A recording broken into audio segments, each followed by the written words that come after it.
I was introduced this morning. My name is Josh Hangmuel. I'm an assistant dean of students here in the dean of students office. In addition to coordinating the orientation day and doing a lot of that work, I also supervise our off-campus student services. So that's why I'm here leading this session today with all of you lovely students who are living off campus. I have kind of a list of three main categories that from the years of doing this, students and parents tend to have questions about that I want to address. They are parking and transportation, food and eating on campus, and managing time on campus and involvement when you're not living on campus. Does that kind of sound like the big three categories? I will say I've been reading our survey responses from our first two orientations, and there's a couple of parents that are responding saying the living on off-campus session isn't answering their questions. So I want to make it very clear, please ask any questions you have. If I don't say it, I still want to help get that answer. So please let me be as helpful as possible. I'm very comfortable with questions throughout the session as well, so please shoot your hand up, throw something at me, whatever works to get my attention. But I'm going to just start with transportation and keep going, but ask questions throughout. Does that sound fair? Great. Parking and transportation. If a student is choosing to drive to campus and wants to park on campus, they will need to purchase a parking permit. Parking permits for commuter students are $105 for a semester or $200 for the year. I wouldn't say that that's cheap because nothing's cheap in college, but I will say a couple of years back that was actually more expensive. It was $250 for a year, so our prices have come down recently. And I know of local high schools that charge more than that for a parking permit. So I do think we work really hard to keep it affordable for our commuter students. And if you're familiar with it, students who are living on campus their first year can't actually have a car, or if the few that do pay lots and lots of money. So we understand that if a student is commuting to campus and choosing to drive, they need to be able to afford that parking permit. It's also a lower dollar amount that any faculty or staff pay for our parking permits as well. So I pay more than that to park on campus also. So we know that students need to be able to afford it. Every once in a while I run into a student who says, oh, I'm not going to buy the parking permit, I'll just park in the street around campus and be fine. More often than not, those students end up paying more in parking ticket fines to the City of St. Paul than they would have paid if they had just purchased a parking permit. The City of St. Paul has very heavily regulated the parking around our campus for resident permits only. And we don't sell those, the city does, and you have to live on that block basically to park there. So I highly recommend doing the parking permit on campus rather than taking your chances off campus. I also recommend, there are a number of places where a commuter parking permit is valid, but probably the best place is the Anderson parking facility where most of you probably park today, the ramp on Grand and Cretin. It's the closest parking to this building, which is really the center of campus life on campus, or student life on campus. It also is the most available parking on campus. In the 5 years we've had it, it's only been full once that I've been aware of. And that was for Dr. Sullivan's inauguration when we were getting a new president, so that was kind of a big deal.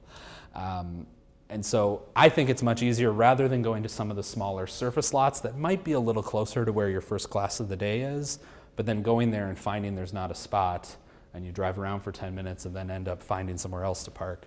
Just going to the ramp right away, knowing how long it takes to get from there to your first class and just making that a lot cleaner and easier.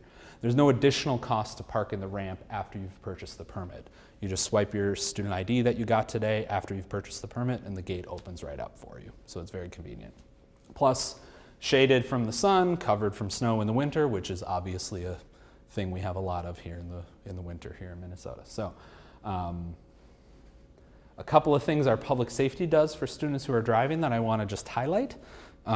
They can get you into your car if you lock your keys in your car. They can give you a jump start if your car won't start. In my 10 years here, I've taken advantage of both of those a couple of times, so I know they work. It's a great service. They also have something that serves more than just driving students, but all students, called the Walking Escort Program, where if you call them up, they will send someone to you who will, within 5 minutes is their response time, will walk anywhere on campus or up to 6 blocks off campus with you. And so if you're in the library studying late at night and need to get back to the parking ramp, or hanging out with some friends up in one of the residence halls and need to get back to the parking ramp, call them up. They'll be there very quickly and come right back with you. St. Paul, the community we're in, is a very safe community, but it's still a metropolitan area, and taking advantage of that safety is very great. Plus, many times they pull up with a public safety vehicle and will just give you a ride rather than making you walk the whole way. So that helps even more, especially in the winter. They don't like walking around in the snow any more than you do. Yes, thank you. Are there any lots that they can't park? There are lots that a commuter permit is not valid in. There's not a lot of them, but there's a ton of little small lots actually that a commuter lot isn't, or a commuter permit isn't valid in. But the biggest ones, besides the Anderson parking facility where a commuter can park, there's another surface lot a little bit further south of that, near our Binns Refectory and a couple of residence halls, McCarthy Gym. That's a large surface lot that commuters can park in. There's also a parking lot on the north end of campus. All of the parking lots have letter designations. The one on north is Lot A. But a lot of those smaller ones, in addition to being commuter parking, are also faculty staff parking. And so they fill up pretty early in the morning. And so unless you're planning on getting here very early, your better bet is to use the parking facility. If you go to the Parking Services website, they have a map. It's basically a Google map where you can click to show all of the commuter parking lots. And that's just stthomas.edu/parking. And that's actually the website for Parking and Transportation Services, which also sells our bus passes, which I'll talk about in a bit. But you had a question. Is it available today to purchase? It is not. That's a great question. So to purchase a parking permit, a student needs to register a vehicle in Murphy online. That registration won't be open until August. And one of the things to know is the first week of classes, they don't enforce parking permits. The gates are open on the parking ramp because they know students need to get here and park somewhere and then take care of their business. And so you'll have those first couple of days of class to get that business taken care of. That registration in Murphy will open up probably about mid-August. And then as soon as you've done the registration, you have to go in person to Parking and Transportation Services, which is on the northeast corner of Grand Avenue and Finn Street. So just a block south of the Arches, basically. And then you can purchase the parking permit. We have a couple of ways in off-campus student services we can help facilitate that and make that easy that I'll come back to in a little bit. Yeah, go ahead. Can you register more than one car? You can, absolutely. As an example, I have my primary vehicle and my wife's vehicle registered just in case I end up driving that one day. The permit is a rear view mirror hanger, and so the preference is that you move that thing to the other vehicle you might be taking, but people forget, and if you have the vehicle registered, odds are you're going to be fine. Also a good question. I like these questions. That helps me a lot. I'm going to talk about buses because that's another option a lot of students use. Parking and Transportation sells a bus pass that it's $175 for a semester that allows unlimited use of the light rail and bus metro transit system. Which obviously $175 is more than the parking permit, but you're not paying for gas or insurance or car maintenance, and you can use the bus system 24/7 as long as it's running. So not just to get to and from school, but to get to a job or to get to an event downtown on the weekends, whatever you might need it for. There are definitely students who enjoy using the bus. I also work with students sometimes who would rather drive, but end up taking the bus because it's the arrangements they've worked out with their families. Folks, often they'll find, especially if their commute time would be during rush hour, the bus works really well. And that time on the bus is time that they can use, whereas if you're driving a car, you're stuck listening to a radio, which can be relaxing, but if you're trying to cram for an exam you have that morning, you can maybe do that on a bus. You could also, get a head start on that homework on your way home, or if you're like Brenda, one of my students back there, you can take a nap on the bus, and so do that kind of stuff. I think it's a great resource. Metro Transit runs a lot during the time students would typically need to use it. And then another option sometimes students use with Metro Transit or without is we have a shuttle bus that runs between our St. Paul and our Minneapolis campus. Our campus in Minneapolis is right downtown, and that's a free bus for St. Thomas community members. All you need is your student ID. So I had a student I worked with last year who her father worked in downtown Minneapolis. She got a ride downtown with him every morning when he went to work, hopped on the shuttle bus, came over to the St. Paul campus, spent all day here going to class, working, doing homework, then rode the shuttle bus back to Minneapolis and got a ride home with him at the end of the day. So it was free for her. Yes, Tavir. And I think the bus pass is actually $150. Is it $150? It is $150. Thank you. I am misspeaking. That also is different. It's $150 a semester. So They charge Yes. the U of M different than the? They do charge the U of M It's different. like $100 for the U of M pass. It is. The U, because of volume, has been able to negotiate a different rate with Metro Transit than we have, but we are still subsidizing what that pass would be versus if you just went to Metro Transit and purchased it directly from them. Just not quite able to get quite the same rate out of them. Also parking and transportation services. And again, you need to register in Murphy online ahead of time. And part of the reason is you can either have a parking permit or a bus pass, but not both. Because we do subsidize the bus pass, paying for that and for the parking maintenance, it's one or the other. Sometimes I run into folks, I'll come back to transportation for a second, who are sharing a car. If you have like an older sibling who's also commuting, or friends or cousins, I ran into that. Parking services can work that out as well, that you don't have to buy multiple permits for multiple students. It can be specific to the vehicle in a greater way. If you have those issues, let me know, or let parking services know, and they can help you sort that out. I think that's the bulk of the information I had about transportation. Are there more questions about that? Cool. I'm going to keep moving. Food. Students like to eat. By the way, there's bars over there if you want some. So my core message about food is this. My preference is that commuter students in their first year be equipped as often as possible to eat in the View. Or not as possible, as often as they would like. The View is the main cafeteria you had lunch in today. Let me explain why, and then I'll give you some tips on how. The why is this. 92% of our first years are living on campus. It's about 8% of the first year class that lives off campus like you all. Those on-campus first years have to purchase a meal plan that has them eating the vast majority of their meals every week in the main cafeterias. And so if you're in class with other first years, gets done at noon, and they're saying, hey, let's go grab lunch, we all know people connect and engage over food. If you can go into the View with them and pay for a meal and go in there and eat, you're able to keep connecting and engaging with them. You can't, because the View is all you can eat, you can't enter unless you're paying to eat in there. So there's a lot of different hows to that. Commuter students can purchase a meal plan. In fact, there's more meal plan options available to commuter students than there are to on-campus students. Other options include the UST Express that they talked about during Building and Financial Aid this morning. I know that feels like about 3 weeks ago, so I'll just do a quick primer on that again. You could deposit money ahead of time and turn your St. Thomas card into basically a debit card. And if you deposit $100, you get a 5% bonus. So you get $105 to spend for every $100 you put on there. So kind of becomes free money. The other thing about Express, unlike meal plans, is it carries over semester to semester. So if you could put $1 million on at the beginning of your time here, plus you'd get 5% bonus, and then that would last you for your 4 years here. And anything over $5 that's on the account when you graduate gets refunded to you. So you don't have to worry about that money not being yours.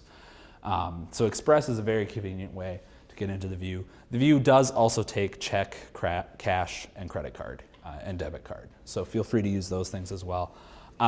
My recollection, and I haven't gotten confirmed from food services what the prices will be next year, is that lunch, which is the meal most commuters eat on campus, is $8.50 to enter the View, which isn't cheap, but also if you go to Chipotle, get a burrito, chips, and a drink, you're over that pretty quickly.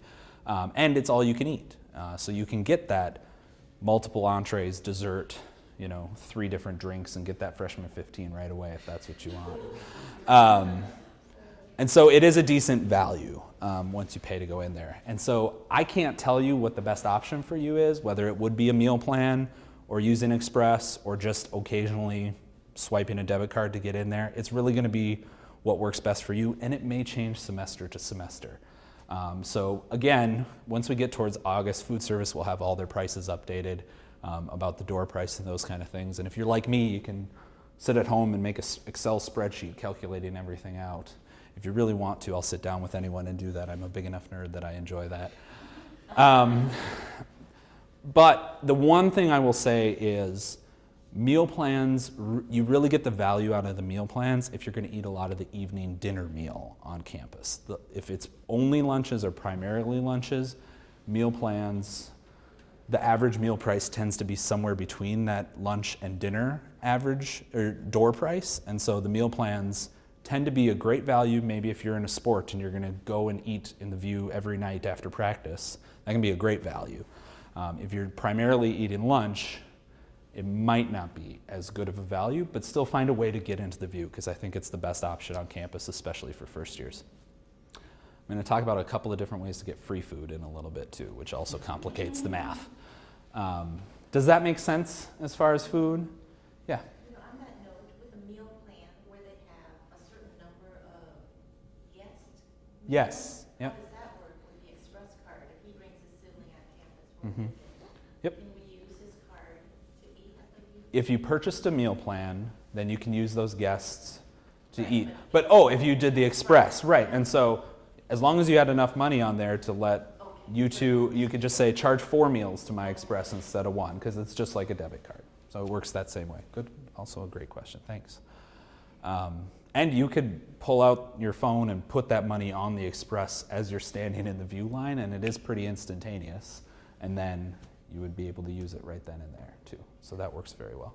Are all food services in this building? No, but most are. So in this building, there's the View, which is really the main cafeteria that most students utilize. On the first floor, there's Teas and Scooters, which are more a la carte options, where if you want a sandwich, you pay just for a sandwich and you can eat it. Scooters is a little bit more, I don't know how to describe Scooters. It takes a little bit longer. The food's really good. Teas is sandwiches and burgers and occasionally special items. There's also another cafeteria on South Campus called the Bins, which serves fewer people, and so they put a lot of care into their food, and it's really good. And they have hard scoop ice cream almost every day. So again, another freshman 15 option for you. That also takes meal plan. There's a coffee cart called Beakers in the science buildings on the South Campus that kind of has some pre-made sandwiches, quick grab stuff. That might be, and in our Minneapolis campus, there's a venue called Food for Thought. If you like puns, that's a great name. And they have a variety of different stations that sell food a la carte as well. So what building is the Bins in? The building is literally called the Bins, and it's on the south end of campus. Is it a classroom building? There are classes in that building as well. Yep. Okay. Technically, the full name is the Bins Refectory, and the Bins is the building, but all of the students call it the Bins. Yeah.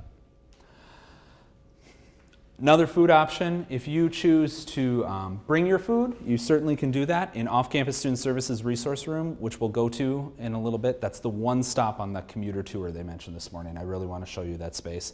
We have a full-size fridge and freezer, so if you bring your food in the morning, you can plop it in there, pick it up at lunchtime, or even in the evening before 5:30 if you have a night class. There's a microwave in there, or there's microwaves in some of the other places where you could take your food and sit down there, or eat in Off-Campus Student Services as well. Make yourself at home there. So that's certainly another option for having food. Okay. Managing time and involvement on campus. I think a lot of people think about that when they're commuting because people assume it's much easier for on-campus students to be involved because they live right here. And I think in a lot of ways that's true. But what I like about it from the standpoint of a commuter is that intentionality about what you're going to be involved in and how you're going to manage your time tends to be a lot higher in the commuter population. And so maybe they don't do 400 things, but they do 2 to 4 things really well. And so I will say this, our own institutional research at St. Thomas, as well as national trends, tell us that if a student is involved in 2 things outside of the classroom, so that could be research with a professor, an on-campus job, club or organization, different opportunities like that aren't directly related to the classroom but really support that academic experience. That student is more likely to be retained year to year, more likely to have a higher GPA, and more likely to graduate in 4 years. That investment in the St. Thomas experience actually keeps you more on track than if you were just coming, sitting in your classroom, and then leaving right away. So we really encouraged commuter students to find those things that will make those connections. The 2 I want to talk about are on-campus jobs and clubs and organizations. So on-campus jobs, probably many commuter students have jobs back home or things that they're going to continue. And that is fantastic. If you can get an on-campus job as well, I think they're a great option, especially because those of us who employ students on campus know that you might only have an hour and a half between classes, but maybe we need someone to work for that hour and a half. And so you're not going to be able to do that off campus pretty much anywhere in that brief of time. But we know you're a student first, and we manage your schedules in order to do that. One great place, I think, to work if you work on campus is the food service venues. I know food service, working in the school cafeteria doesn't seem the most glamorous, but I know the people in there really take care of their employees. I've known a lot of folks who have worked in there, Chuyi included, who really enjoyed it. They pay actually a little above minimum wage because they know it has a reputation as not as exciting.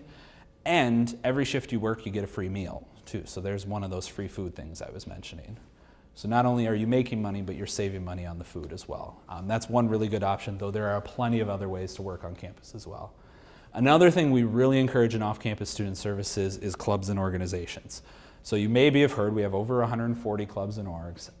I really recommend trying to find the club or org that's attached to the academic interest you have. So if you're thinking about a specific major like accounting, we have an accounting club. Actuarial sciences, we have an actuarial sciences club. I can't say that word. I picked two math ones too. There's an English club, creative writing clubs, all sorts of different things that match probably what you're coming in to study anyway. So you're naturally going to find people who share those interests in a club. You're going to they bring in speakers who are working in that field or who majored in that while they were here or at another college. And so you build that network and learn more about what you can do with it.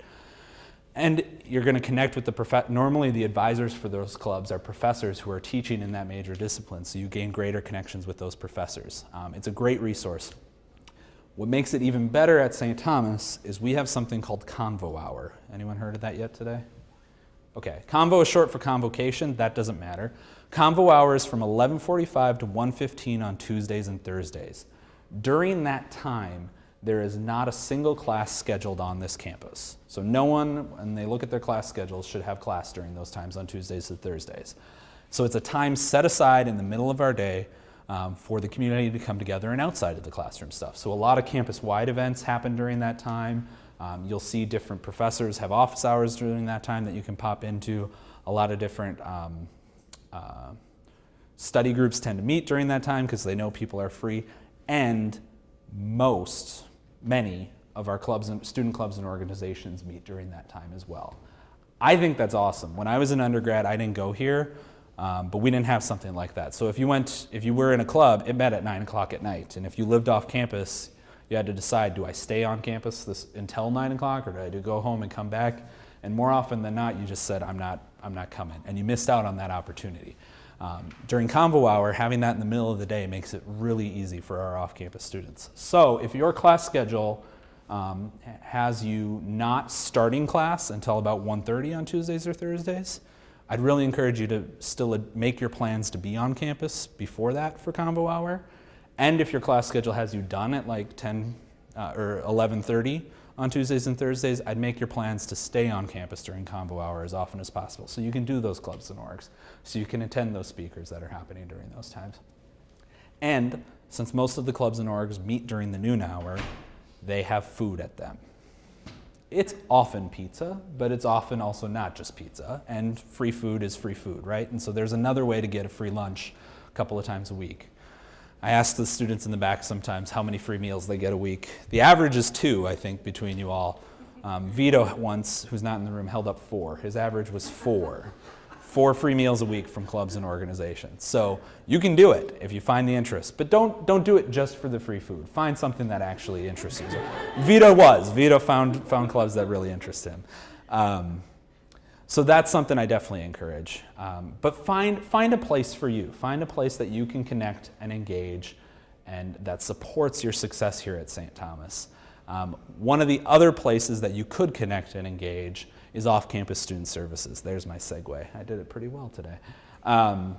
We have a resource room in this building, like I said, I'm going to show you, and we have a number of programs for all of the students living off campus. I'm going to specifically highlight a couple for our first-year students really quickly. The first is our commuter mentor program. So every single incoming first year who's living off campus is paired with a commuter mentor. Brenda is one of our commuter mentors this coming year. Those mentors lived off campus their first year as well, so they have lived this experience, some of them just last year, so not even that long ago. They are there as a resource for you. If you have questions, ask them, whether it's about commuting or just about the university in general. They want to be a resource to you. They'll email you frequently throughout the semester with different events for commuters to come together or opportunities to learn about different things happening on campus. Or they'll email you to just say, hey, want to grab a coffee and hang out and see how the semester's going? And they really genuinely do just want to get to know you and see and be a support to you. And as Chuyi said, sometimes people need support even if they don't feel like it. So leveraging those relationships, building that relationship with your mentor is not going to be bad. Worst case scenario, you get a free coffee or pop out of it, or smoothie, actually. If you sweet talk them, they might even buy you a smoothie.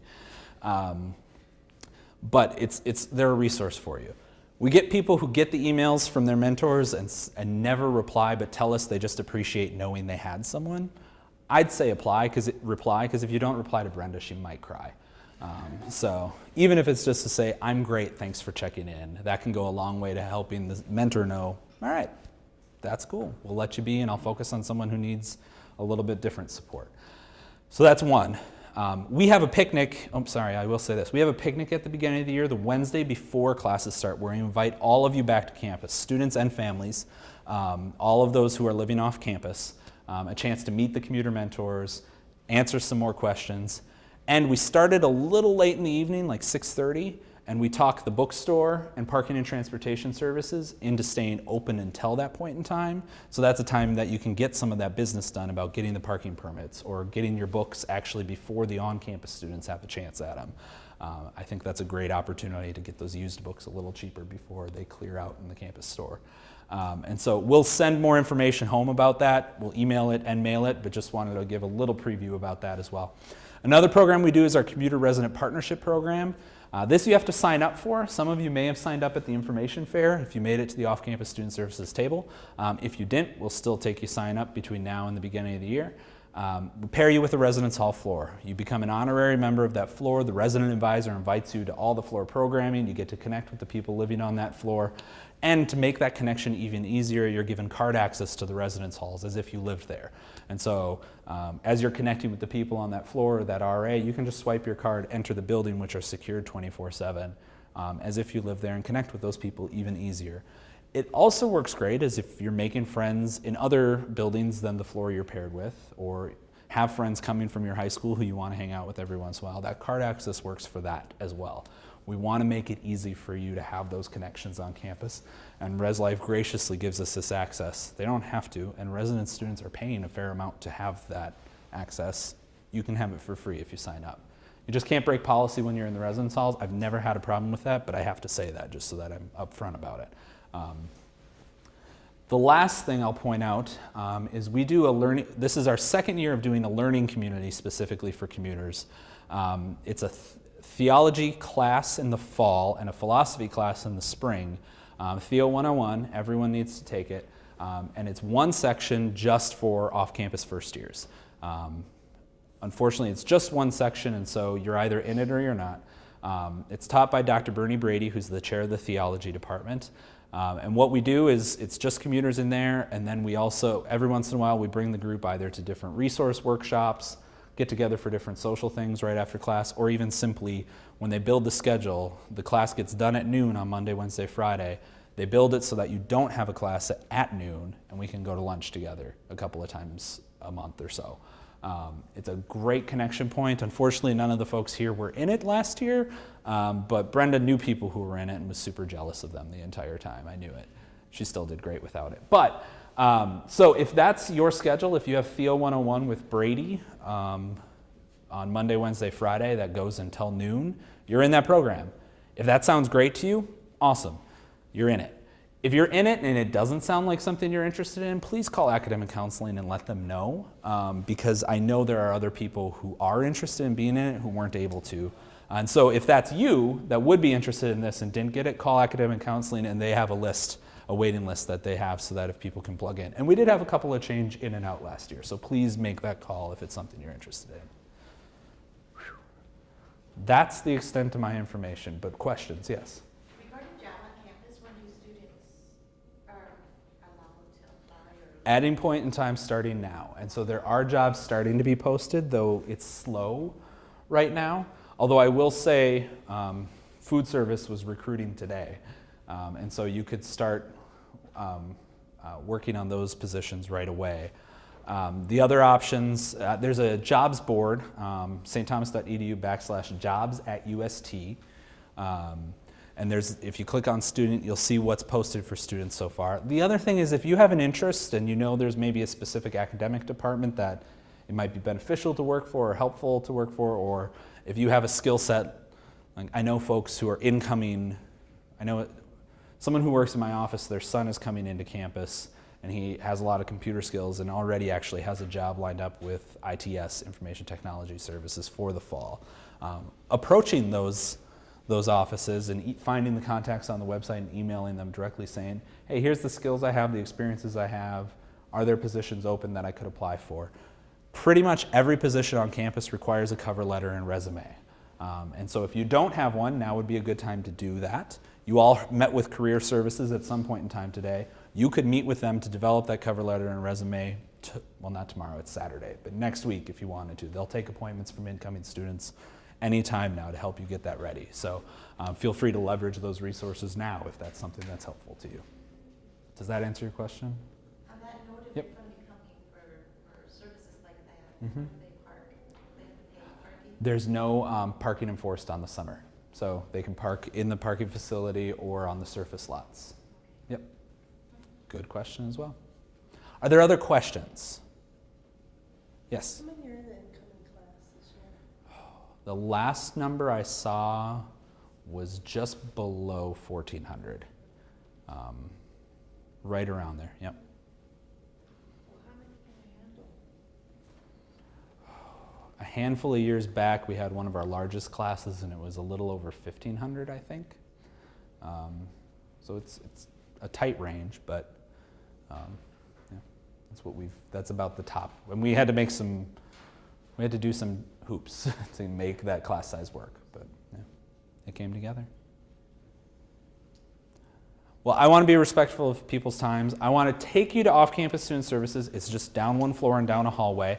But if there are other questions, I forgot to mention the 4 orientation leaders in the back, Brenda, Tavier, Chuyi, and Liz, they all commuted their first year as well. So they are excellent resources, especially for the students to go and ask questions of, corner them, harass them, the best routes to get from here to somewhere else. Please utilize them as a resource as well. I'll lead the way to off-campus student services.